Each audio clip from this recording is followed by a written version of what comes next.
Ready? Welcome to another edition of Around the Turnbuckle. Guys, we have arrived. We are on clock watch. Are you kidding me? I got goosebumps, Harry. I got goosebumps like when The Rock comes out and he electrifies the millions and millions of his fans. And he comes out and he has goosebumps. I got goosebumps climbing the Mount Everest to goosebumps on my goosebumps. Yep. You heard what I said. How do you guys feel? How do you feel? I'm excited, man. I am. Thank you, Clock Watch. I'm excited to be here. Thanks for this opportunity. Professor? Yeah, I mean, it's great to be here. It's great to be in front of a new audience, especially an audience that's receptive to not only entertainment, but educational entertainment about professional wrestling, which is kind of my thing. I'm so glad to be here. I'm so glad to be on Clock Watch. Just like the guys just said, it's Clock Watch presents Around the Turnbuckle. I'm the Big Albowski, and if you guys haven't met us, he's Professor Keith in the middle. To your far right is Heel Turn Harry. You guys will know, if you don't know already, why Heel Turn Harry is called Heel Turn Harry. So, before we get into any topics, guys, I want to put this up here for guys. If you like our show, for all our past episodes, please go to the YouTube channel, subscribe, ring that bell, get notified of our newest episodes. We do this every week. We are now, because of Clock Watch, doing it twice a week. We are doing it Saturdays and Sundays. So we will have twice as many episodes for you in the future. Yeah, I meant to ask you about that because I think I need to renegotiate my contract. Well, yeah, we'll talk about that in the end. That's promoter speak for no, we won't. Yeah. When we're done, we'll go into the gorilla and we'll talk about it. You know what I'm talking about? You know what gorilla is. I know exactly what you're talking about when we go back to gorilla. I have more pending from last time. You guys, all right. Let's hit our first topic. AEW hot topics, guys. Fire away. Let's start with Keith. All right, so I thought AEW had another strong show this week. I don't love everything AEW does. Note to AEW, thumbtacks 2 weeks in a row is not a good idea. Thumbtacks need to be in moderation because basically it's freak show stuff, guys, and if you use it too much, you're going to completely lose the effectiveness of it. You know, ECW used to have that problem all the time. If everybody goes through a table, then nobody goes through a table. And even if you're going to say, well, you know, it's only one match per week, I don't care. Hi, it's Cornell. still a little too much. Hi, Cornell. Hi, Dave. Go ahead. I thought we had a lot of good stuff. I feel bad for Matt Cardona coming in with no fans. I always feel bad for these people debuting with no fans. But I get Zack Ryder, for those who don't know who he's talking about. He looked good. He looked really good. I think he's added some size. Awesome. I think he's added some size in a good way. Excited to see more of him. I know Harry had some thoughts about the Dark Order. Yeah, I mean, I know that Brody Lee is literally the Dark Order, and I get all that, but everybody else just needs to just go home because they're just terrible. Like, I mean, Uno and Grayson, like, they need to be fired immediately. Whatever, go home, get fired, go to catering. I don't know, shine shoes, whatever, just freaking something. Because they're terrible. Uno needs to leave the business. Did you see the freaking way he took that finish from Omega and Page? I don't like Kenny Omega. I'm going to say that now. And I know internet, I just became public enemy number one. I don't care. I don't get it with Kenny Omega. I don't like Kenny Omega. Kenny Omega needs to get off the Twitter and stop running his mouth about people. I don't like Kenny Omega. Uno taking that finish as badly as he did actually made me feel sympathy for Kenny Omega.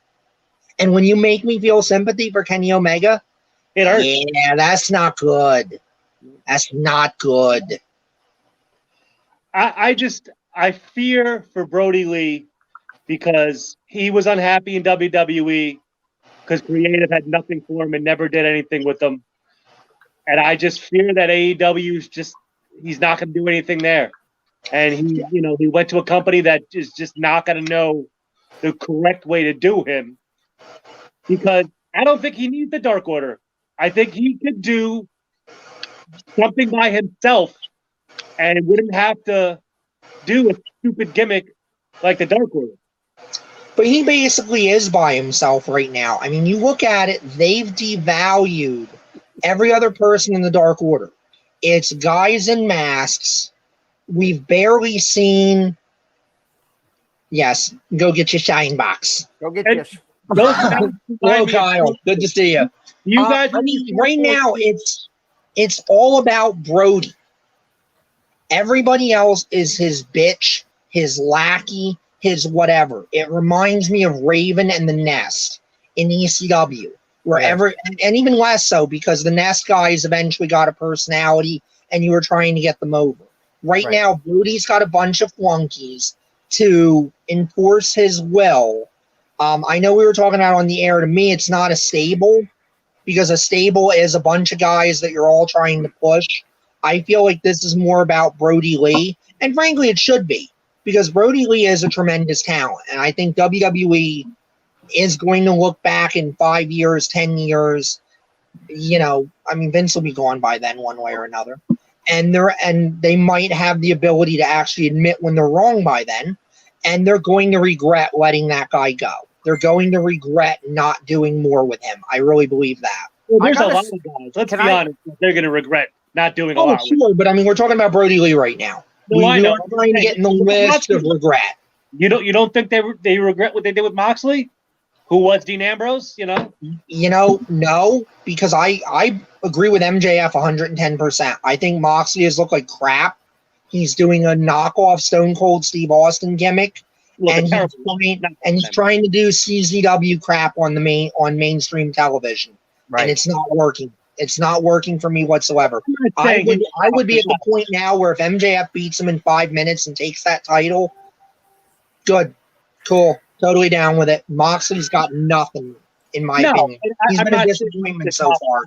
I'm not saying, top guy regret, but I mean, the man can do things, and he does have things to offer. And what did they ever do with Dean Ambrose besides the Shield? They gave him the WWE title, and they actually let him try to get over, and he failed. Well, they gave a lot of people the title, and they didn't deserve it. Like Diesel, Kevin Nash was champion. Kevin Nash was a hot act at that point. Okay, Sid Vicious or Psycho Sid, he was champion. That was because everybody was mesmerized by Sid's size and kept thinking, like, we give him things, he'll get over softball. I'm not getting. If we just give him enough, we'll get over softball. All right, stop talking over each other. All right, give each other time to talk. Number one. Number two, I'm not going to get into another size matters debate with you, Keith. I really am not. Number three, I just want to inform you both that Mr. Cornell has started a watch party on Clockwatch right now and invited a bunch of people, so we might get some more viewers just out of that. So thank you for that, sir, if you're watching. And on top of that, I want to tell Kyle, is that all you can do? Is that all you got? Cuz, hey Tommy, go get your shine box. I know you could do better than that. It's a quote. That is a very good quote, though. It's a great quote, great movie. We love Goodfellas. But that's not the best quote from that movie. No. Funny like a clown. Am I funny how? Am I funny? Am I a clown? Do I amuse you? Do I make you laugh? Yeah. All right. My opinion of the Dark Order is as simple is those other guys all the guys that are in the masks, I think, are a bunch of wrestlers that AEW weren't sure what they were going to do with and said, okay, you're in the Dark Order. You're in the Dark Order. You're in the Dark Order. You're in the Dark Order. And it's at this point, it's been to their detriment because they're not able to show what they got individually. It's all about Brody Lee, like Keith said. So the Dark Order is a horrible idea. It needs to be scrapped. Can we all agree on that? Yeah. No, go ahead. Tell me why not. Again, because it's about Brody Lee. I think it's going to get Brody Lee over. Look, here's the problem.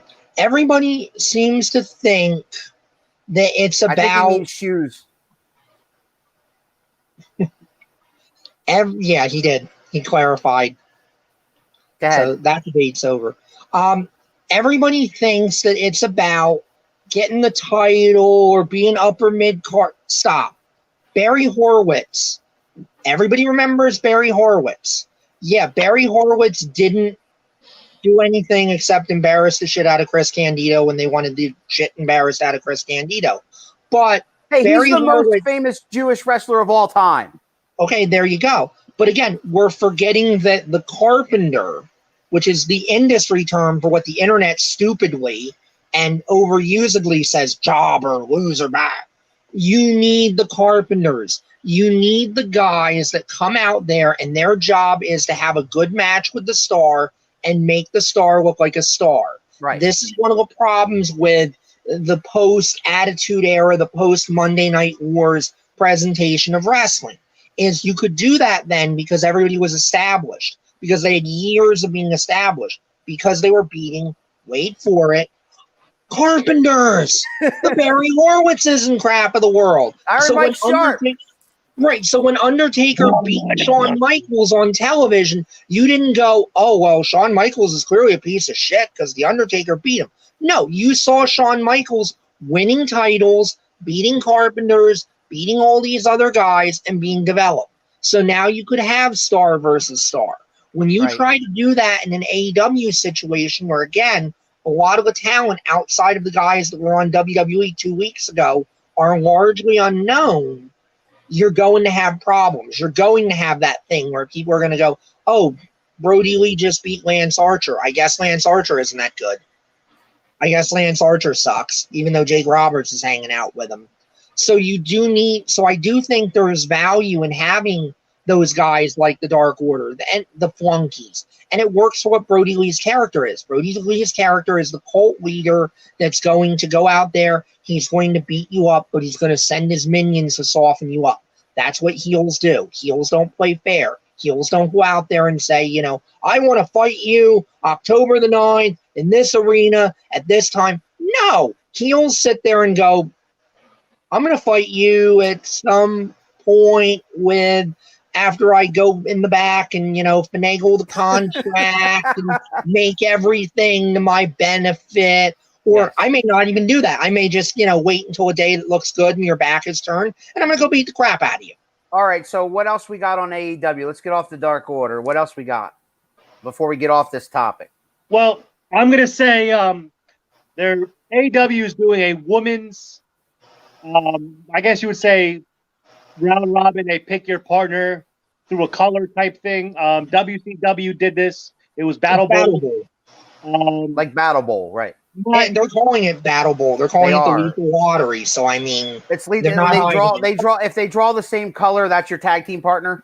Right. Yeah. It's random. You cannot appeal it. It is set in stone. Okay. But here's the thing: how many women wrestlers do they have? Do they even have enough to do this type of thing? Yeah, because they'll just throw some money at people on the indies and go show up. Yeah, I guess and get beat. Right. That's exactly what they'll do. Yeah. But I mean, all right. So you have the champion, who is that's Sheeta, and then you have a couple challengers right now for her title. Mm-hmm. So who legitimately is left that you could put together besides Nyla Rose? Well, I think that they'll put those other contenders together. I think they'll put the Dakota Kais of the world and Tegan Knox and that. They'll still make them, contribute to this. AEW. Huh? I'm sorry. Don't listen to me. No, we're not. You have girls that you can do stuff with. You have girls on Abaddon. I'd love to see more of Abaddon. They need to get her off of Dark. She has a very unique look. Is that the Rosemary ripoff that I saw? Yes. I like her. I think there's a place for freak show looking characters. Anything that gets eyeballs and gets you to go, wait, who's that? And I think she has a wait, who's that factor to her. So you can use her. You can use Penelope Ford. Obviously, Brandy Rhodes is going to be involved in this. How about Scarlett? Rhodes has to be involved in everything. Just kidding, Harry. She could if she worked for AEW. Right. But she doesn't. I mean, she's busy overshadowing Karrion Kross. I don't think there's enough people to make this not credible so much as something that I would want to watch. I think, like you were saying before, if they did the men way more intriguing. Yeah. I don't think the women's division is there as a whole to have something like this and make me go, oh, I want to check that out. Especially because when you do something like this, the idea of it should be is that you're going to spin off feuds. You're going to try to get certain people over. You're going to get this person to fight with this person. And you're going to have some stories coming out of it. And they don't do much with their women's division because they really can't, because their women's division is nowhere near as deep as what WWE's is. Now, what this could be, too, is this could be a case of trying to get an on-the-job training thing, which has been my argument with Cody and the TNT title, which I know Harry hates, but as I keep pointing out, you're bringing these guys in because you're saying, okay, I'll give you, and again, I'm just going to make up a number because I don't know what AEW pays somebody on a per appearance basis if they don't have. Well, yes, Kyle, that is true. Walmart is definitely a place for that. I think we all know that. But I'm talking about wrestling. Wrestling. That's what this show is, wrestling. If you've been to Walmart, there might be some wrestling on nights, you know? Just saying. Hey, there's some freaks at Walmart. We all know that, Harry. Come on. Yeah. We do. Harry knows that more than most. There is a page. Just saying. There is a page. I just happened to marry the one that isn't a freak. I don't know if that's good or bad. You should just walk away from that. I don't know if that's good or bad. Yeah, so, going back to what I was saying though, I don't know what they pay on a per night, per appearance basis. I'm just going to throw out a number. If you pay someone $500 and say, go have a match, and they impress you, and you decide we're going to continue that relationship, that's $500 well invested. If you say, okay, we looked at them, we see why they're an indie darling, but they're not ready for the next level, then you say, okay, no, we're not going there. We're not doing that. You know, what does it hurt? And we've already seen an instance where that works. They had Eddie Kingston on, wrestled Cody, had a great match. Everybody loved it. Eddie Kingston has a job now. That's perfect. That's a perfect way to do things. You don't lock yourself into anything. You just get a one match per night deal. And then if you like what you see, you bring that person on full time. At least that's what I hope to God they're doing in this tournament, because when Ariane got on my TV, I'm like, oh God, I thought she was gone. That's Cameron from the Funkadactyls, for those that don't know. Yeah, so if you were like me and you were going, well, thank God that gimmick's over because at least she doesn't have a job no more. Yeah. Well, I mean, speaking on that, sounded very cornet right there. I didn't even recognize her. I didn't even know who she was. I was like, who is that? And then when you said it, I was like, oh yeah, that person. That one. All right. Any more AEW stuff? Well, he said something, and I want to play devil's advocate for a second. Eddie Kingston match, great match. 5,000 pounds of heavy metal. Like, really? You build it? I mean, this was billed like Tyson Holyfield, and it felt more like every other Tyson match I've ever seen. Terrible. To me, like, I wouldn't say it was terrible. I wouldn't say it was good. I thought the kid looked good. The problem is he's doing an Ultimate Warrior gimmick, and he's 2 sizes too small. Right. And, 10 steroids too small. Well, I I was trying to be nice and diplomatic about it. Yeah. Listen, I enjoyed the opportunity the kid got to be on live TV and to fight a guy the caliber of Cody Rhodes. My only problem with it is that, who the hell, nobody's going to know who the heck that is. And, I guess that's the point, but, is it engaging enough? You know what I mean? And you know what? People know who Eddie Kingston is more than they would know who he is. So even if you're not too familiar with wrestling, you've heard the name. Warlord, I mean, it doesn't even sound like it was like a wrestling name. Yeah, I mean, I would have been more engaged if he gave like Zack Ryder a title shot, like as an opening. That would have been a great debut because they are friends. That's what I'm saying. Yeah, but then you beat him on his first night. But make him look good in the process. You've told me you don't always have to win to look good. And he's only got 5 appearances, and that's it. You don't, but I can count on like one finger the number of guys that lost their debut and went on to be Hall of Famers. Edge. Well, I've never seen anybody else really go on and do that. And one thing you have to remember too, and Brickhouse was dead on right in our interview. Brickhouse is trying to find us and he can't. I'm trying to help him. I know, because like I'm gonna put him over, and he's gonna miss it. He's gonna have to catch up. Yeah. Like Brickhouse said last week, there is a lot of stuff that goes on the independents now, and that goes on the internet that we're not necessarily plugged into, and that's what AEW is responding to. They brought Warhorse in because this guy has a following on social media. This guy has a buzz to him, and again, what did they pay him? $500 maybe. They paid him for a one-night appearance, so as far as I know, and if they liked what they saw, the kid's going to get a deal. Given how things went, and they had Cody kind of being nice to him, and they had the Dark Order thing, I mean, flip a coin. I feel like they might bring him in for a few more episodes of Dark to really see what they've got there. Oh, he's here. I was just putting you over, sir. We were talking about last week when you were talking about we're not always up on what's going on the indies. We were talking about the Warhorse TNT title match. And I was saying, you know, it's a case of you got to bring a kid in because he's got some buzz somewhere, and maybe the old farts like us aren't plugged into, you know, the hip spots. When did I become old? Charles.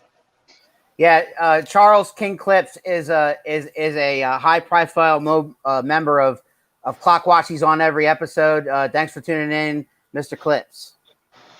Yes, thank you, sir. So let's get to a great topic, in my opinion. Go ahead. It seems like they're trying to bring back the Four Horsemen in AEW. And I want to say that maybe each of us have our own version that we'd like. I'm going to say that one of us, we agree with one solid person needs to be in it. Arn Anderson needs to be the guy. He needs to be in it somehow. Manager, mentor, whatever. Oh, he has to be in the JJ role. He can't physically do shit anymore. Because he said that. He's old. Well, it's not just he's old. His neck is that screwed up. His neck is still terrible. Like, he can maybe throw one spine buster a year or every couple of years, because even just doing that, he feels it. I think all he needs to do is the occasional punch, the occasional whatever he can physically do, and it would go over tenfold. I agree. I want your guys' opinion on the other members of who you would like to see in AEW as the Four Horsemen. Well, if you want my so who did you name so far? I think Arn Anderson is going to have to be the JJ. Well, he's leading it, but I mean, you want the four wrestlers. Yep, I want the four guys you would. So Arn is the role of like James J. Dillon now, and so you have, I don't think you have Cody. I'm with Keith on that. I don't think you have Cody. I think like the Ric Flair of the bunch, to me, and I don't know if they could do it because he's too good on his own. Is MJF? No, he doesn't need it. I know he doesn't need it. I know he doesn't need it, but he brings huge cred to it. When you say you want a Four Horsemen, you're talking you want like the top heel stable that all the baby faces are going to break themselves against? Right. So what? You have a four. Okay. So wait. You have to do MJF. Go with that right there. Go with that right there, because Four Horsemen, you have the Four Horsemen over here, and you have MGF as the worst heel in the company over here. Who are they going to care about more?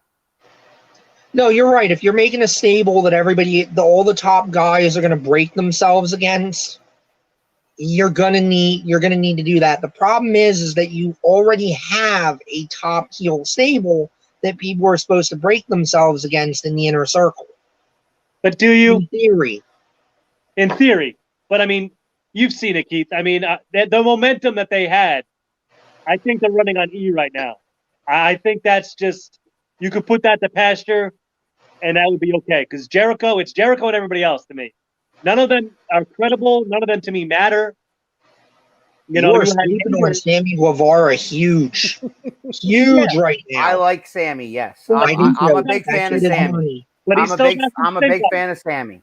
I am too, but he has stink on him right now. That whole thing, that women's movement with all those wrestlers, he's still got some stink on him. I don't want to minimize the horribleness of his comment because his comment was absolutely horrible.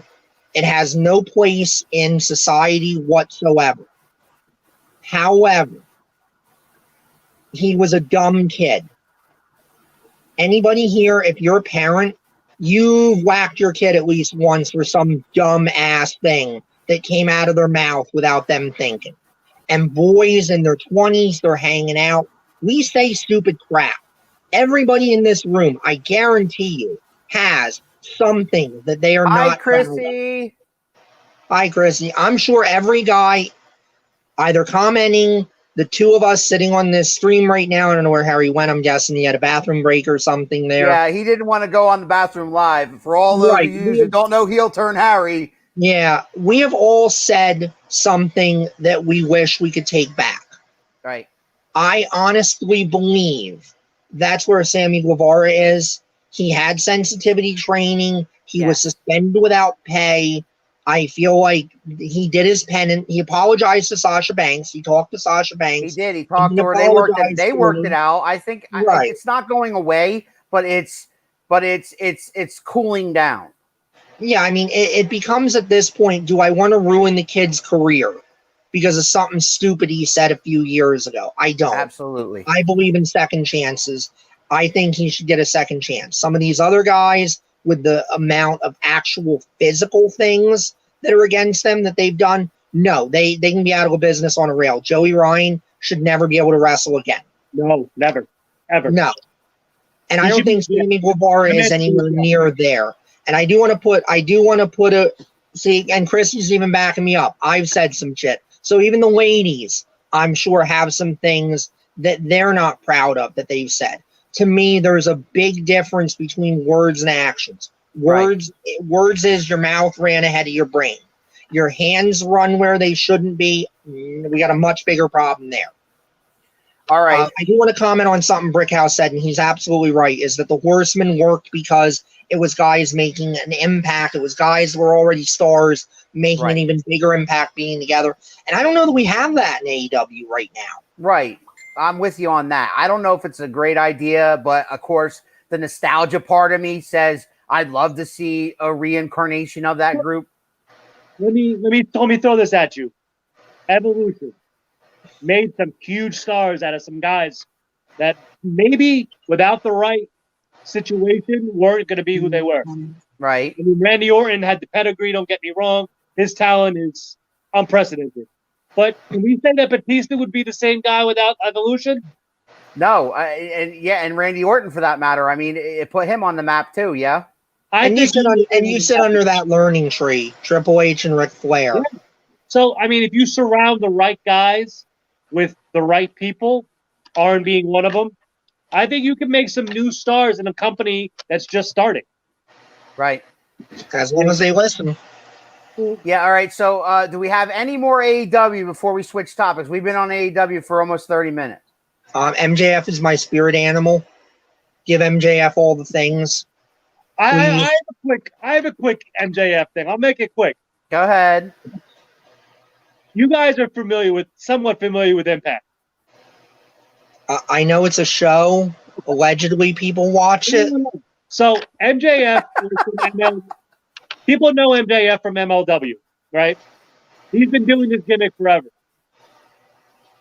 Keith, you remember EC3 in TNA?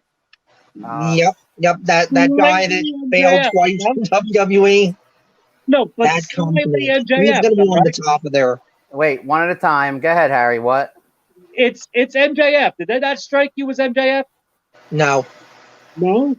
MJF is much better. I'm not saying talent-wise. I'm saying gimmick-wise. That gimmick. No, because EC3's gimmick was, I'm the promoter's nephew. I'm rich. I'm better than you because I'm rich and I'm great. MJF is saying, like, I'm better than you because I'm genetically superior. He's smarmy as hell. He gets on the Twitter machine and he actually acts like a heel. He wants everybody to hate him. Yeah. If you even start to like him, he'll get on the Twitter machine and he'll make sure that you don't like him after Right. 10 minutes or so. Thus- MJF Did is you guys, so wait, committed. can we go there? Can we please go there? Thus the tweet with him and a picture of Stephanie behind him, but it wasn't the Stephanie McMahon. You know what I mean? Yeah. That was great. I'm sorry. That was great. That man is tremendous. Yeah, he's Yeah, money. see, my He's boy money. James, he knows. He knows. No, listen, I'm not saying who's better, who's worse. What I'm saying is the gimmick is very, very similar to me. They're similar. They have similarities. Like, What I'm trying to say is EC3, I think Impact and EC3 ripped off what he was doing before, MJF was known. It's possible. Kyle McDevitt says that no Orton helps give you Evolution credibility, Batista reaped the benefits. I can agree with that because Orton was hot. Orton was hot before Evolution. Orton is lucky he got an Evolution and he got Triple H going to bat for him because Yeah. I believe it was James that said, Orton had the talent, always had the talent, but when he was young, he was a dumbass. And he would constantly get into trouble, and he would constantly do things that if it was anybody else that didn't have that kind of a high-profile backer with him, he'd have been fired. He'd have been fired 10 times over. All right, what's next for AEW? What's the next pay-per-view you guys know? All Out. All Out. Shivani announced it this week. Right. And it So looks like we're going to get MJF versus Moxley as the main We're going to event. get MJF versus Moxley, and that should be good. Let's switch gears now. Harry, you had the topic, big news on Daniel Bryan. Yeah, I mean, we haven't seen Daniel Bryan in a while, and everyone's kind of wondering what he's doing. He's been backstage, getting in Vince's ear, pitching ideas, and if anybody's been watching the main roster, I know Keith doesn't, but this week on SmackDown, there was a match to see the number one contender to face AJ Styles. Right. And the people in the match were all pitched by Daniel Bryan. So Daniel Bryan is trying to get the guys that aren't being used, Graham Metalik, Lindsay Dorado, guys like that, into the spotlight because he sees something in them. And brace yourself, Ms. McMahon said yes to an idea where the guy wasn't 900 pounds or freaking massively huge.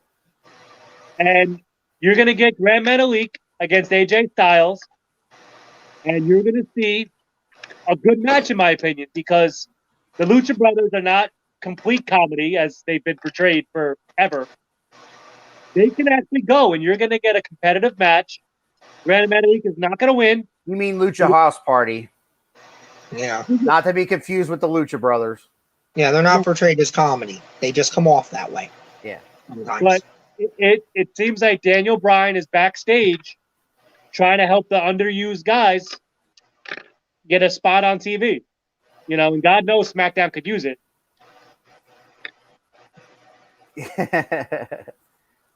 I got you. Well, All right. and just So to go with what James said. Well, yeah, because I mean nobody watches the Indies, but that's wrestling. Everybody's always ripped off everybody. Because part of the problem now is if a national company rips off a national company, it's not like oh, I saw this thing over in Wisconsin. I'm over here in Jersey, and nobody is watching Wisconsin television. So when I do it with my guys, it's going to look completely new. all right. So back to Daniel Bryan. Go ahead, Harry. I think we all know Daniel Bryan's not going to do this much longer.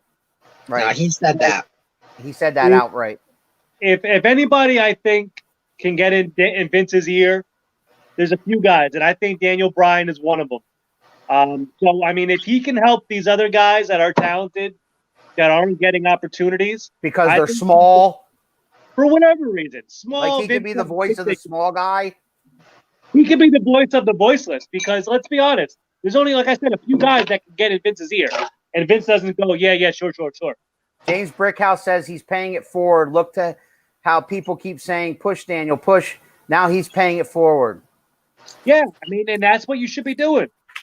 Do I want to see Daniel Bryan get a world title run? Absolutely. But I want to see somebody give back because Daniel Bryan was probably the Indies and was small, and it wasn't for a yes movement, we wouldn't have the Daniel Bryan we've seen now. Well, yeah, and he made it all the way to WrestleMania. He main evented WrestleMania 30. I mean, Yeah, he went way further than he anticipated because Daniel Bryan signed up to WWE, and he said it. It was for the money.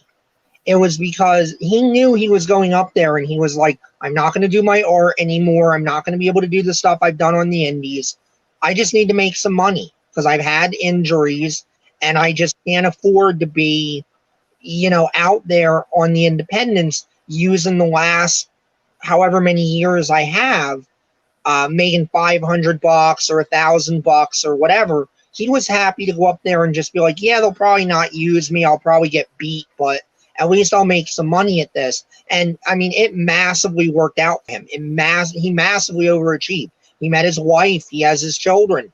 He got a world title run that nobody would have ever predicted. He beat two of the absolute top stars, in that company and probably in the history of that company. Both guys are going to be Hall of Famers. Randy Orton's going to be, Batista's going to be. So, I mean, Daniel Bryan is going to be in the Hall of Fame, I think, at some point, too. So, I mean, there's a guy that, is just one of those great feel-good stories in wrestling of a guy that worked his ass off that you can genuinely get behind, and he made his dreams come true. I mean, I've read his book. If you've never read his book and you can get a copy of it and you're the kind of person that likes to read, I recommend it. I recommend it as one of the great wrestling biographies out there. It's such a great story of somebody that just chased their dream, worked their ass off, perfected their craft, and reaped the just benefits from it. And I would love for them, as Daniel Bryan's career is winding down, put him in a position of being a producer. If he's got ideas for creative, put him on creative. I know you don't like to do that because you want your, Emmy award-winning writers and all that crap. But you know what? You're not going to be there forever, Kevin Dunn. Yeah. Well, hey, listen. Let me throw something at you guys. Go ahead. We all know Daniel Bryan's leaving. Yeah. How big of a fan of Drew Gulak are you guys? I like what I've seen from him. I know he has more personality than the little bit that I've seen. I want to see more. I want to see more of that. I've only seen his in-ring talent. That needs to come out. Because you know what? The ultimate pay it forward would be Daniel Bryan, not so much as a manager, but as like the Arn Anderson to the Cody Rhodes. The coach thing. Thing. Because I like what I see from him. Mm-hmm. And I think he could be the next small technical guy that could possibly be world champion because he's not too small. I don't see world champion there. I really don't. I see intercontinental champion maybe, but I don't see he's a good worker, and that's what the intercontinental title used to be. Right now it's on AJ Styles, which is great because he is the best worker in the company at the moment. But I mean, they're working on a half roster. So what is, for what that's worth. Well, wait a minute. I mean, name somebody better than AJ. You kind of just backdoor crapped on AJ. Whoa. Better. I didn't backdoor crap on AJ. I did not. I never would. You said he's the best worker now. He's the best worker. That implies that there are better people when you have a full roster. Seth? Is Seth better than AJ Styles? I don't know. Yeah, who's better than AJ Styles? Okay, I'm just saying there's my point to that was that the Intercontinental title being on AJ Styles gives it credibility again. Oh, I agree with that 100%. Okay. I just felt like you were, backdoor crapping on No, I wasn't. If I came off that way, I didn't. If I came off that way, I didn't mean. That's good. It's good that you say that because somebody needs to stick up for AJ and potentially send him a link and a copy of this video so he can come and work out his frustrations on you. Yeah, that's fine. I'm waiting. Yeah, I'm waiting for Braun Strowman to come in and hit Harry for calling him a shoe. Well, his personality. He has the personality of a shoe. He does. And he has the arms of tree trunks that he can use to murder you with. Yeah, come on. Braun Strowman, come on. I mean, I got shoes in my closet that have more personality. Come on. Oh, my God. All right. Let's switch gears off of Daniel Bryan. We're going to go to NXT news and notes. What do you got on that? I think, Harry, let's go with you first. Now, I enjoyed the show. I'm really enjoying the matchups for this North American title thing. Because they're putting the known guys in the matches, but not having them win.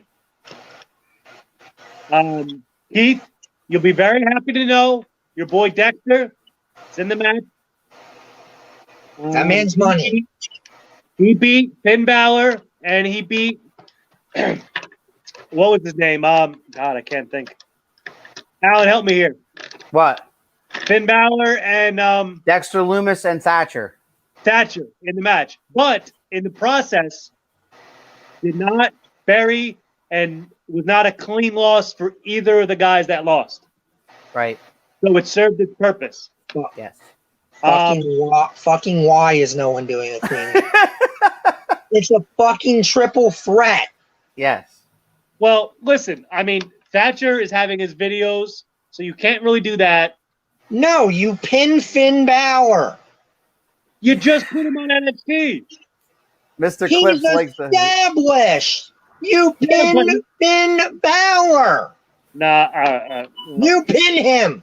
no, you don't. But okay. Yes, you do. No, you don't. Anyway, it was a good show.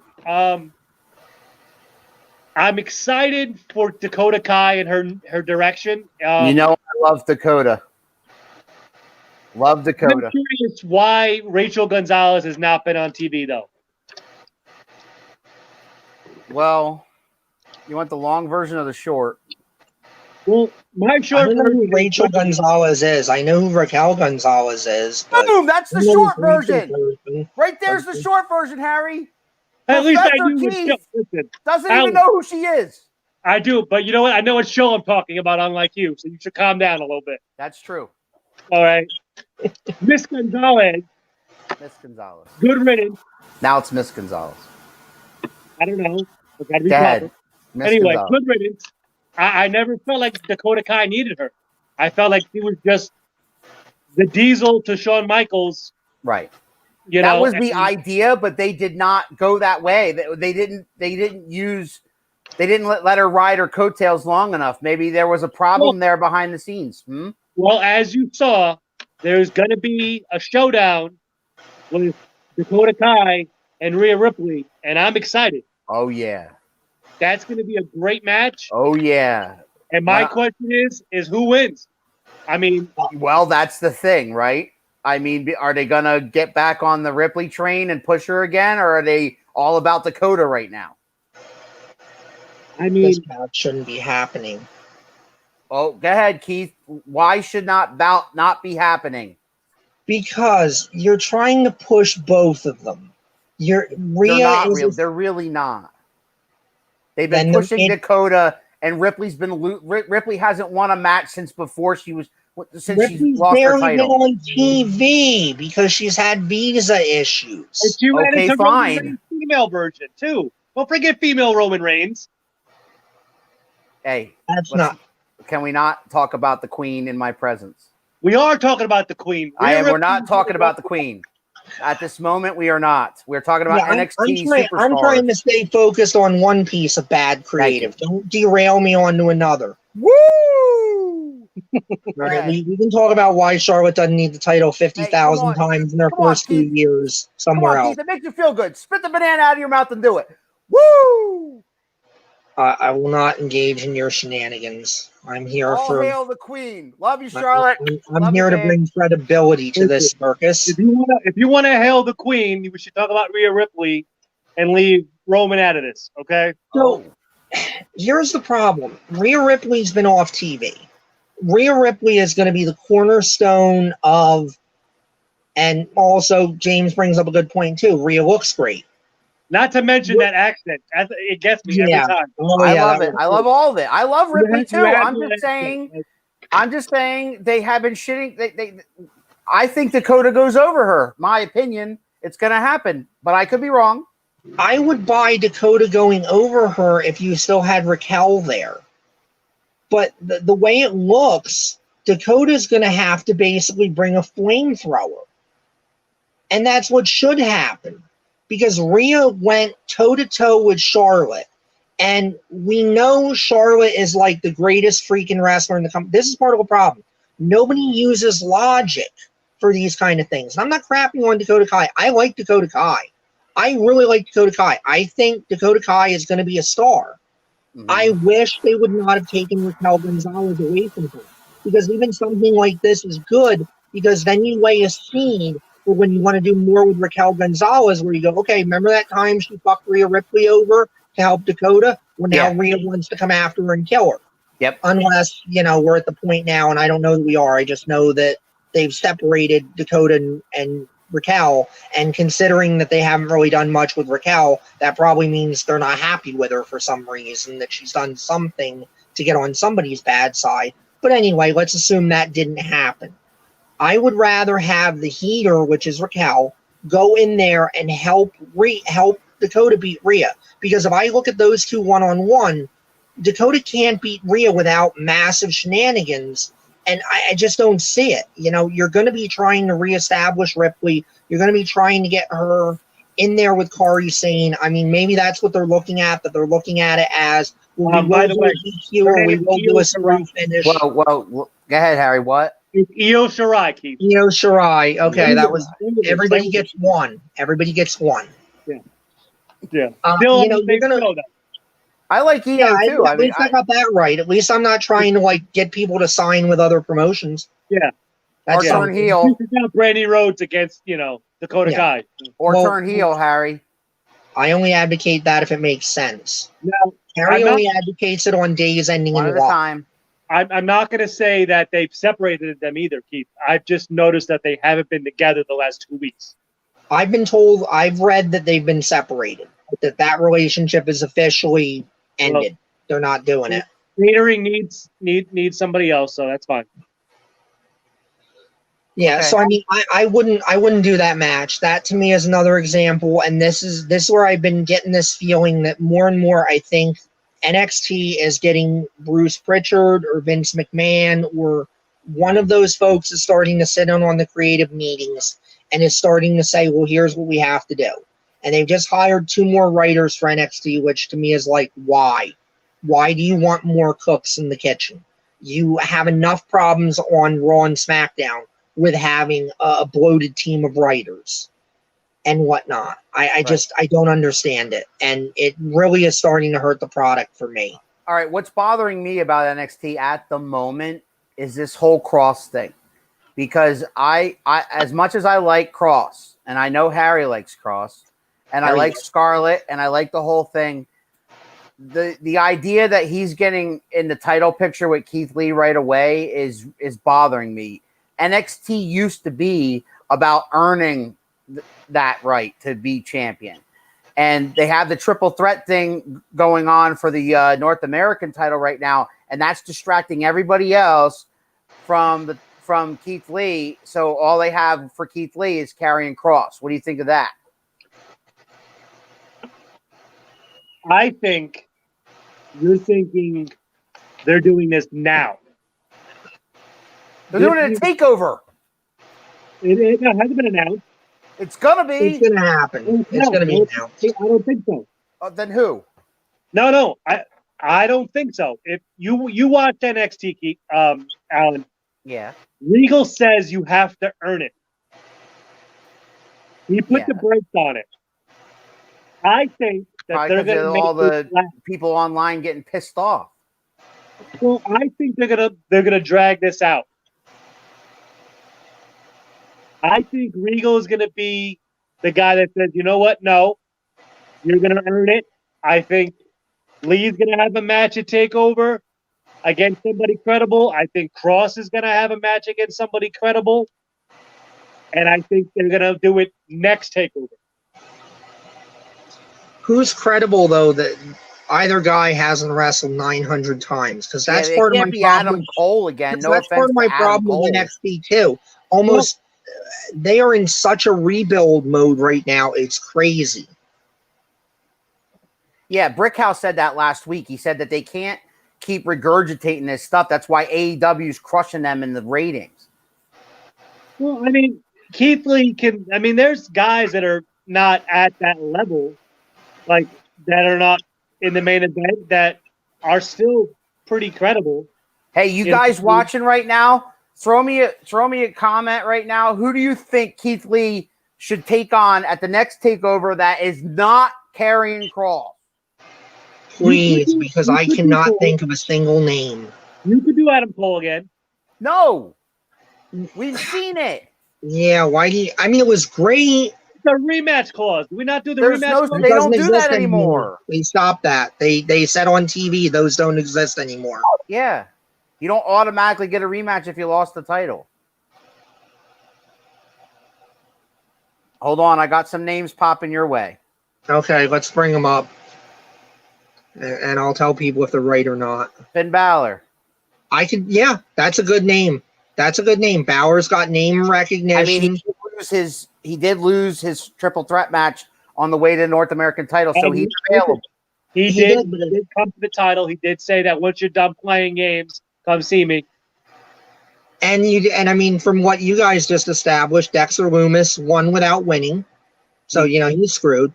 And Finn Balor lost no shine because he didn't actually lose. Right. Now I almost have to watch this match and take like blood pressure meds or something to just see how I can make this thing work. Good. The finish was good. It wasn't as bad as it sounds, as we're making it sound. It was a pretty decent match. Yeah, because you guys are making it sound really bad. No, Dexter Lumis, if the idea was to make Dexter Lumis look good, that's exactly what it did. And that's what the idea should have been. Well, yeah. I got another idea for you. No. Gargano and Lee is a terrible match. I hated that In Your House match. I hated it so much. It was the first time I'd watched either guy and been like, I hate this. Go back and watch that in the archives. You'll see me. I went nuts. These guys thought I was full of crap, and then they went back and watched it again. Yeah, and like, it's been done, yeah, Dave. That's the thing. It's been done. We need something that hasn't been done, and I don't think. What? Priest. Damian Priest. I could see it, but you got to be careful because you're still putting Priest on the upswing. Also, too, I think they're turning Priest babyface. So, really? Oh yeah, you didn't pay attention to that crap with what's his name? I'm brain farting. The Swamp guy. Yeah, no, you're right. Yeah. Yeah. Up there. Yeah. That's clearly designed to turn Priest babyface. Mm-hmm. So I mean, you want to be careful not to cut off his momentum as he's turning. Right. And I get you there. It's such a rough business when you're in NXT and we're watching them book this stuff and we're like, should they book so and so over so and so because he's on the way up, and should they book so and so over so and so because it hurts this guy or that guy? It's a rough road to follow right now. That's why if you had people that understood wrestling and knew what they were doing, you worried about this less. Well, we're worried about it because we've seen the bite down of Pritchard / Vince on NXT. Am I wrong? No, the minute I saw Robert Stone, the bumwingest manager that ever bumbled, and the crap where he's getting drunk and throwing up in the ring, I'm like, yeah, Vince is booking this show now. Yeah. Because that's so Vince. Vince loves his bathroom humor. He loves, scat, urination, vomiting. That's what he's into. He's into bathroom humor. AJ Miro, what do you mean by Miro? That was his comment. You know who would be a great guy if they didn't totally just F it up? Killian Dane. Yeah. But he's kind of being put on the side burner, isn't he, lately? I mean, because Killian Dane against Lee, I think, would be a great match. Oh, it'd be fun. I mean, if it could work as long as it's not a situation where you're trying to say this is the main event. But that's tricky, too, because I always hate when you make the champion, less than. Okay, so does Cross have to have a match at TakeOver? No. I mean, what you could do too is you could do something where Cross injures Lee beforehand. That gets you out of having a match with Lee on the show. You push the finals of the U.S. title thing or the North American title thing. You push that as the main event. Cross can maybe do something else on the show. Lee can come out with a Spirit of 76 comeback, beat the shit out of him, and then that gets you off and running for the next takeover. I mean, I think you can. I think you should really stretch it out. I think if they stretch it out, I think then you can get to what Brickhouse was saying, and he's going to earn it. But the problem is you don't have enough guys for Lee to face that are credible. They are in such a. I tell you, I've not seen the NXT covered this bare. There are so many guys that they're in the process of developing. Even Lee, because Lee hasn't been impressive to me the last couple of weeks as champion. This week, I thought he was better. The intense promo that he cut, I thought was really good. It was a different side that you normally haven't seen. Not so much happy-go-lucky, bubbly. Yeah, because that's gotta that cannot be the character. Well, you know what would solve that, Keith? No, we don't need to go that far. He just needs to remember that he's a man. Rusev retired, AJ. Rusev retired officially. I know he's called Miro now. That's right. Yeah, but and he's banned from Twitch. Just saying. He called it quits. So, I mean. All right, Harry. Yeah. So, I want to switch gears to something I know you're going to want to talk about. Because we're almost an hour. No, I'm going to introduce a new segment that's going to happen. It doesn't necessarily have to be at the end every time. We can do it at least once every show. We're going to do it Saturdays and we're going to do it Sundays. And I'm going to call that Harry's Necessary Heel Turn. Now, I think we should change it. I feel like there's a lot wrong with that banner. How about like 90% of his heel turns are unnecessary? That's the point. Let's debate this. Harry's heel turn. You have a heel turn? Harry, you have one right now? Folks, let me introduce you to the new segment, Harry's Heel Turn Corner. I am your host, Heel Turn Harry. I'll change it. So, I don't know how familiar people are with a gentleman named Shane Strickland, who is now Isaiah Swerve Scott in NXT. He's going to agree with me. He's not quite at shoe level. His character is like stale bread. You know, you don't want to get rid of it, but you're like, I can't use it either. Yeah, I've been watching him for weeks. I don't know anything about him. I just know he's there. So your heel turn, necessary heel turn right now is Swerve Scott? I think it's necessary because he is so talented in the ring. And he's putting on great matches week in and week out and not necessarily winning. And, he wins here and there. But I think he could be a big player, especially with the Cruiserweight title. I think you could have a great program with him and whatever he calls himself now, Phantasmo, whatever. Whatever he goes by. I think they can have a great program.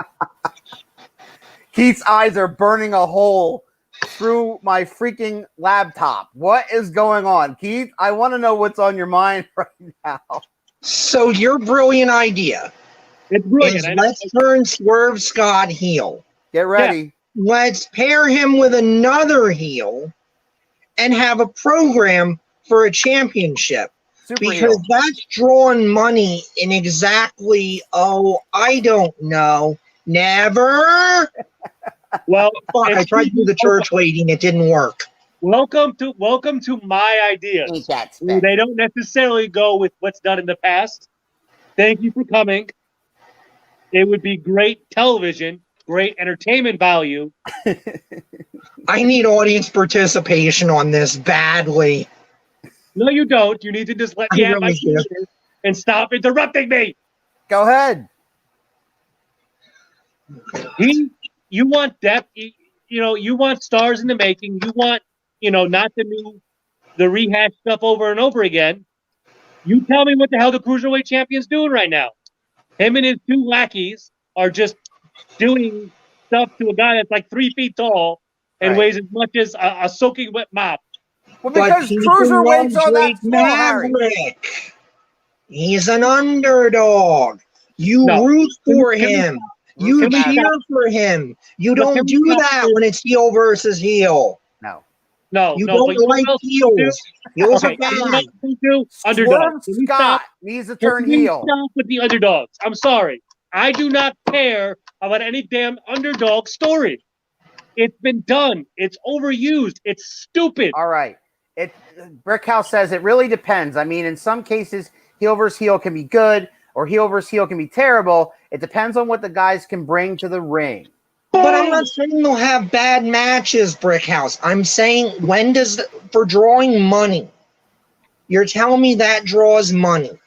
You're telling me that I could go headline a major show, a pay-per-view, something like that, and I can headline with a heel against a heel? I'm telling you that How does that work? Great matches out of us. I'm saying you can get great money. I mean, great matches out of this. And you know what? When you want to beat AEW, you need to put up great matches and something people care about. He's pounding his fist. Name me the 3 biggest money drawing guys in wrestling. Right now? No, all time. Stone Cold Steve Austin. Okay. How great a worker was Stone Cold Steve Austin when he became Stone Cold and at the height of his run? Was he lighting up the charts with a bunch of big 5-star matches, or did he have his match? He had his move set. Piper was a face at the time, and he did Kyle. his shit and got out. Piper was a face at the time. Piper was a face at the time, yep. And made some very questionable choices in terms of body paint. Yeah, well, let's not get into that. All right, so yeah, what were you saying about Stone Cold? Stone Cold. Who else? Who's number 2? Draws? Mm-hmm. Undertaker? Hogan. No, Hogan. And then The Rock. And The Rock. How many times did you see those guys doing, the internet savvy, work rate, friendly, we're going to do 15 Tope Con Helos and all of that stuff from their matches? It's about personality. It's about a connection with the crowd and getting the crowd behind you and invested in you. And that doesn't happen when both guys are telling the crowd to go fuck themselves, which is what heels are supposed to do. Okay, but in that same aspect, when has that whole formula that you're talking about worked today? But you just made my point, James. That's my point. It's not about can you have a great match. It's about does the audience care about you and get invested in you. That's what makes you a top guy. So we're talking about Swerve Scott turning heel. I disagree, Harry. I think it's not a good idea. I think he's on his way up, and I think he needs to stay face. He does work well with the crowd. Wait, how is he on his way up? You tell me where what he's doing right now is getting him anywhere. Because they're not caring about the cruiserweight division right now, and you know that. They're not caring about him, period. No, I know, but they're not caring about him, period. But I'm saying that they need to use him. They don't need to turn him heel to do it. I think any good situation can be made better by a heel turn. Right? Yeah, and this formula that you need to do certain things because it's done in the past. It does to me. It doesn't work now. What worked before doesn't have to work now. It only worked for 100 years. So I mean, I guess that's what I'm advocating for. This shit has only worked for 100 years. Even Steve Austin organically turned babyface. If Steve Austin had kept going out there when the crowd was behind him and still saying, "Oh, by the way, when I stick my middle finger up, I mean you, dick face. I mean you, bitch, over in the 3rd row, 4th row." Eventually, they would have said, "Oh, this guy's a Harry." prick, This no goes to your name. This goes to your name. Heel turn Harry thinks that everything can be solved by turning somebody heel. It doesn't always work that way. Sometimes it's. I think you love the shock value of somebody who you did not think would ever turn heel. I think that people need to get fair shakes in different situations. If you're not working a certain situation, there is nothing wrong with trying the other situation. If it doesn't work, it doesn't work. Yes. Just ask Big Show about how we can just turn people forever and ever, week in and week out, and what that does to you. But what is wrong with trying it? If it works, it works. If it doesn't work, you go back to before. Because it doesn't always work to do that. This is the problem where everybody thinks like it's the idea of like what Hitchcock used to say about movies. The actors are cattle. It doesn't matter what the actors do. The actors need to just do what the fuck I tell them to do, and therefore we get great art. It completely takes the performer out of it. There are some guys that are better heels than babyface, and girls, and there are some and again, vice versa. You got to know what the person's wheelhouse is. But part of the problem, too, is we don't necessarily know what people's wheelhouses are because especially in WWE, you don't make up your own name. They make it up for you. You don't come in there with your gimmick and pitch your gimmick. You go into a meeting and Vince goes, well, this is your gimmick. And it's sink or swim after that. And I think there are very few people anymore that have that background that can go, yeah, okay, make me this and I'll be fine. I mean, Mick Foley went in there. If Mick Foley hadn't gone in there and been able to think on his feet and basically take what Vince was giving him with that Mace and the Mutilator thing and being like, okay, I can keep this, I can keep this, I can keep this, I can add this thing over here, this thing over there, and enhance it and basically give him what he wants, but better, we wouldn't be talking about Mick Foley like we talk about Mick Foley. He would have been, oh yeah, remember that time Cactus Jack went to the WWF? Yeah, that was a bad 2 weeks, wasn't it? I mean, yes, you can turn people if it makes sense. But in the end, it's all about the story. It's always all about the story. Wrestling to me is, and I think to most people, yes, the athletics have to be there. But if it was all about the athletics, Hulk Hogan would have been screwed. He would have gotten stale in like a year.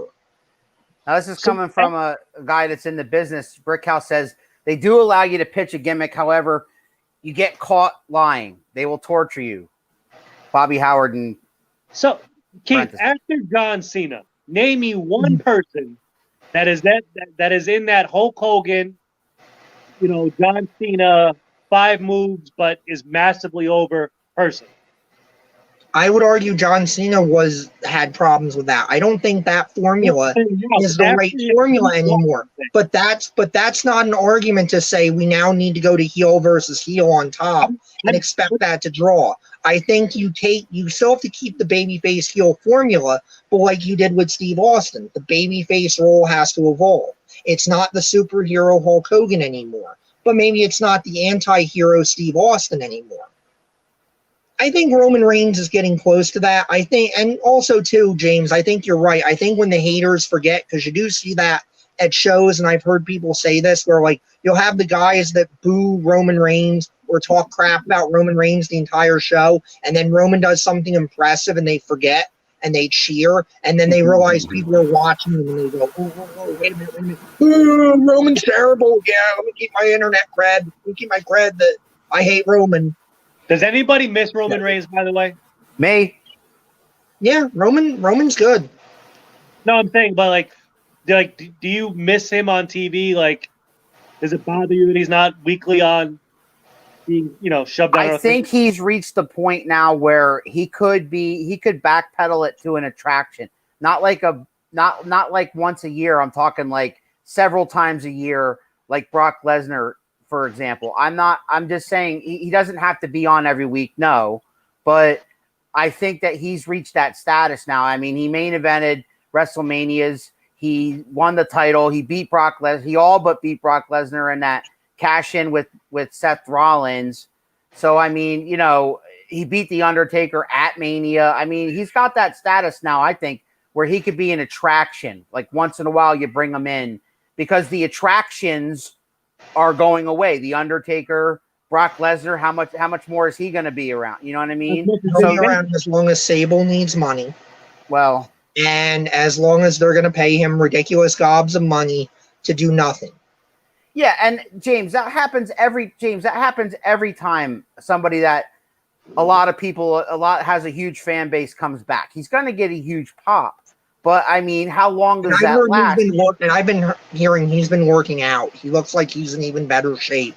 And that's great, and I can't wait to see it. But my point is that everybody that's gone away, even heels go away for a while when they come back. Like Triple H was one of the biggest heels in the company. He tears his quad, comes back, and he gets this huge-ass pop, and they had to ride that for a while.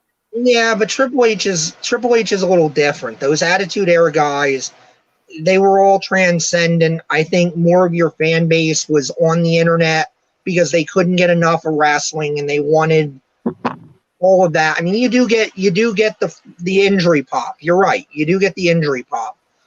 I don't know that Roman is that transcendent pull the cart star that they're looking for. I don't know that anybody is right now. I think you more have to look at it as like and even if you did have that, Hulk Hogan didn't pull the cart completely by himself. Hulk Hogan had Roddy Piper to work with. He had Andre still in some kind of shape for a lot of that run. He had Savage. You had Steamboat. You had this all-star roster of guys that were able to pull their end of the stick wherever they were on the card. I mean, they used to be able to do an A and B loop, and you had stars on the A and B loop. Yeah, I'm not arguing it can't work, Brickhouse. I think it can work. I just don't know that Roman is the guy that's going to pull the cart. I feel like even more so than in the Attitude Era, where you had those 3 or 4 or 5 guys that could always be slotted into a WWE title match. And he says, okay, but we aren't talking how Roman now, who is face, some people hate him, but when he comes back, the pop will be everyone, including the hazers. Yes. I agree, yeah. And a lot of his haters are fake. They're posers. Like I just said, I've seen stuff and I've heard about stuff at shows where, we're willing to crap on Roman Reigns because that's the cool thing to do. I don't hate Roman Reigns. I never have. And then they get into his match and they start cheering and then they realize what they're doing and they're like, oh, wait a minute, I'm going to lose my, internet cred of being one of the cool kid crowd where I bitch about WWE. Like, we all went to Extreme Rules, 2-3 years ago? Yep, and we were there live. And we sat in front of some obnoxious douche that was doing that. Right. That was doing that whole thing of like, I hate the company, I hate the booking, blah, blah, blah. I was about to knock his ass about 10 rows in front of him. And it's like, dude, why did you buy a ticket? You are the stupidest person in the building right now because you bought a ticket to something you allegedly hate and that everybody is... And Vince McMahon doesn't care because at the end of the day, he's got your money. You're the fool. And it's the same thing when these people would show up to boo Roman and whatnot. And even more so when they show up, they boo him and they get into it and they forget. Is Roman Reigns my favorite wrestler? No. Do I enjoy watching him? Absolutely. He's very talented. I understand why they look at him and they say, good-looking guy, great size, he's in shape. That's our guy. That's a guy that is a champion, is a guy we want to push. All right, and guys. He's not terrible on the stick. They just need to stop writing terrible things for him to say. We're into the 9 o'clock hour now, so we're gonna do some final thoughts here. I want to hold up. I want to remind everybody, Harry, don't give me that freaking look. I want to remind everybody that to tune in tomorrow at 6 o'clock for our interview with Rob Noxious. He is a promoter and he is working with independent wrestling in Philadelphia, and he's got a lot to bring to the table tomorrow. It's going to be an interesting interview with him, as was our interview with Brickhouse. And I want to thank Brickhouse for really participating tonight a lot. Thanks, James, for that. That was freaking awesome.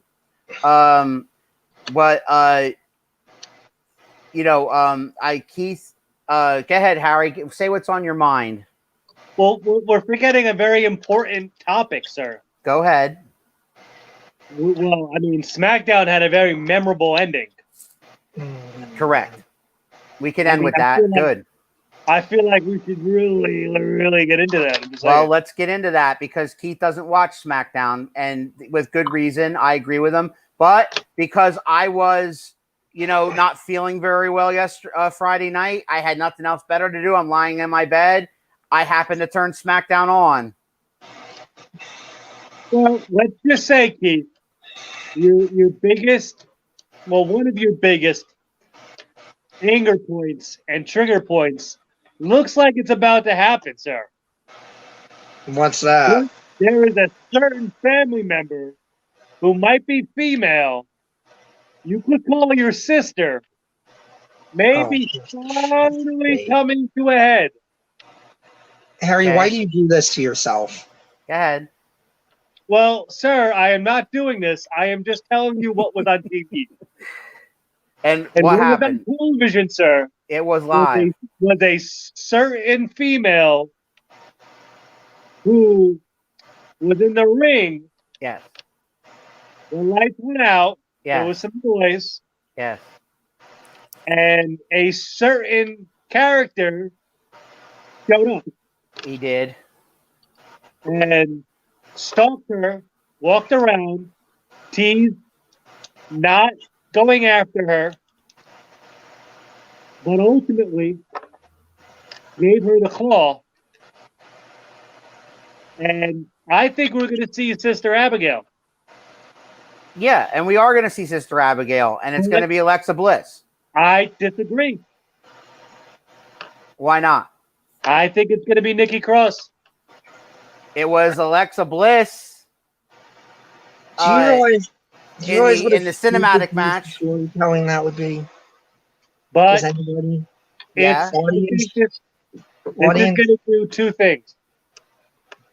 This is going to bring Braun Strowman out because we all remember the love affair that we thought that they had. Just give me a minute. I'm recording something. We all remember the love affair that they had. So that brings Braun out. So that gives you Braun and Fiend at SummerSlam. Mm-hmm. But I don't think they're going to go Alexa as Sister Abigail. It wouldn't be a bad choice. It would be a good choice. But I think you're going to get Nikki Cross as Sister Abigail, who is not a bad choice. I think would be the better suited just based on the crazy persona she had when she was Insanity. And the whole trajectory that she's going, she's losing, she's getting frustrated, and she's going to let in the demon. And I know how much you hate the whole Sister Abigail idea. People need to go away from it. But I thought it was a great ending, and it's going to help the Chew really get a good match at SummerSlam. In their storytelling, Sister Abigail was a real person. Sister Abigail turned Bray Wyatt into Bray Wyatt. Sister Abigail died. I believe they even had her corpse burned on television by Randy Orton. So now we're going to go back on all of that. Yes. We're going to say, no, wait a minute. Happen. Somebody can be Sister Abigail because Vince Russo works here again, and logic and continuity don't work. And I've read an article, which was going to be in my final stuff here, so we might as well tie that in. Is that you've now got the normies, the outside, stock analysts and stuff like that are saying Vince McMahon needs to be called out for when he makes these stupid promises on the conference calls, and he says things like, we got to build new stars, and then we're 2 quarters later, no new stars are built, and then the ratings are still down. And he goes, oh, well, I've had talents out, and then 2 quarters later, those talents come back. Oh, now it's COVID-19. Okay, but people are stuck in their house, and I'll turn on Netflix, and you'll see things that are like shows from 5 years ago are the #1 show on Netflix. People would rather watch old programming versus Vince's new programming. And the one thing the analysts are saying that they're doing better on the main roster is logic and remembering who fought with who and using characters past to do stuff. To me, I would get away from Swamp Bray Wyatt. I liked Swamp Bray Wyatt. It didn't work. That's why he's going back. He went to the Fiend, but he came out as the Fiend, right? On SmackDown. And that's why you did the Fiend, and you do the weird Mr. Rogers thing for some reason when he's not the Fiend that I don't entirely understand. But I mean, but my point is, why go backwards? Why go backwards to something that you crapped on, you scorched the earth on? One at a time. But Keith, you had the faces of Foley, right? So why can't you have the faces of Wyatt? You don't have to use them all the time. But to me, this served an awesome purpose. You went through Mr. Rogers, you went through Swamp Bray to get to the Fiend. It prolonged a short program and a situation where you needed something, and you stretched it out till SummerSlam. So you're saying that all three of them can exist and they can get pulled out when they have to? Yeah, I mean, when you need it, you pull out, the thing that you got in the back corner. You're like, all right, I'm going to pull this out because it's needed. Especially now, you need to prolong certain things. And if Braun won, right? And then, who else was there? He was thrown in there last minute. So you had to come up with a backup plan. And the backup plan was, all right, we'll do this long stretched out thing with Bray, and we'll get it to the Fiend, and then you can put it back on the Fiend, and then I'm going to assume by then Roman's going to come back, and then you could do the original plan, which was Roman and Bray, and you stretched it out, and you made what I think is good TV. Like, I'm intrigued. It's not amazing, but it's at least interesting and grabbing my attention. So, Keith, you're saying that the attack on Alexa Bliss was just to keep the thing going with Strowman, that they don't need to bring a character in of a sister Yeah, that's all it needs to be. It's just Braun had that thing with Alexa. Hey, everybody remember that. Bray attacked her. Braun's going to be pissed off. It's a reason for Braun to be like, I want to get you in a fight, and Bray can manipulate that and go, the only way you're getting me in a fight is put the title on the line. Title. Okay, put the title on the line. Sometimes you just need to go straight down the road instead of saying, you know what, I'm going to go take that hill over there that twists and turns a million times. And you don't always need to complicate it. And also, too, I think people remember the Three Faces of Foley a lot more fondly than what it actually was. Dude Love was a terrible gimmick. It only mattered for a minute. And Dude Love was the guy he wanted to be in the first place. Yeah, and it got so bad because it became just a tool of the corporation. They had watered down Mankind at points. Cactus Jack, they always kind of kept good because Cactus Jack would only show up when things got crazy. Right, he had to be a crazy bastard and start hitting people. And even Mick said, like, we got to a point where I was a different gimmick every week. So nothing got over, and everybody just kind of went like, okay, that's weird. Like, you don't get attached if they keep doing a character. And like I said, you beat the piss out of Swamp Bray so badly that, to me, it's not like Dolph Ziggler bad, but it is scorched earth. And why would you want to go back to something where you prove the character so ineffective? So why does Bray Wyatt feel the need to go back to that? Like, if it's me, he should just want to be the Fiend all the time, because the Fiend is effective. The Fiend is what gets things done. Yep. But you don't want to overuse the Fiend in the same aspect. So you could use Swamp Bray and Mr. Rogers as a divide before you have to get to the Fiend. Can we stop calling Bray Wyatt Mr. Rogers, please? But that's what it's a takeoff on. I know. It's a takeoff on Mr. Rogers and Pee Wee Herman and all that. And that's my problem. And that's my problem too. Look at this like Superman. You have Clark Kent and you have Superman. So that's kind of a dichotomy of what Bray is doing, right? Why do I want to watch Clark Kent wrestle? And my other problem with it is I forget what show it was, but it was just so ridiculous to me. I'm like, I have to watch it just to see if it's as bad as I think it was. And it was, where Mr. Rogers is like wrestling Braun Strowman and he's competitive with him. Why isn't he getting destroyed in that weaker persona? And that's what then forced him to go, okay, I got to go in that phone booth over there and summon the devil and, turn into a fiend and whatever his ritual is to do that. One at a time. Go ahead, Harry. Let me throw this at you. Without calling her Sister Abigail, what would you think if Nikki Cross, I'm going to say joined the Funhouse, and she was kind of like part of the group? I don't think he needs a group. Okay, maybe I think it would be like the Ministry of Darkness with The Undertaker again. I don't think he needs anybody. I know, Kyle, he could kill you, but I mean, the point is, like, when he's Clark Kent, he's pretending to be the weak guy. That's the whole thing. Like, he can't be Superman when he's Clark Kent, because Clark Kent is kind of how you... it's an imperfect metaphor is kind of what I'm saying. Kyle, that was your best comment all night. It was. He threw me. To be fair, I couldn't put all the comments that Kyle put up. Kyle put up like 38 comments during the entire thing. I had to be selective about Kyle's comments because, he just kept throwing. Get off the internet. He was throwing ham bones the whole show. So I want to wrap this up, guys. We have Rob Noxious on tomorrow, 6:00, our normal time slot. It has been a pleasure, an ultimate pleasure to do our show in front of the Clockwatch audience. Yeah, I welcomed all your. Thank you very much for your hospitality. I thank you very much for all the comments we had. We had a lot more comments this show than any other show before that because we had a much bigger audience with the Clock Watch audience.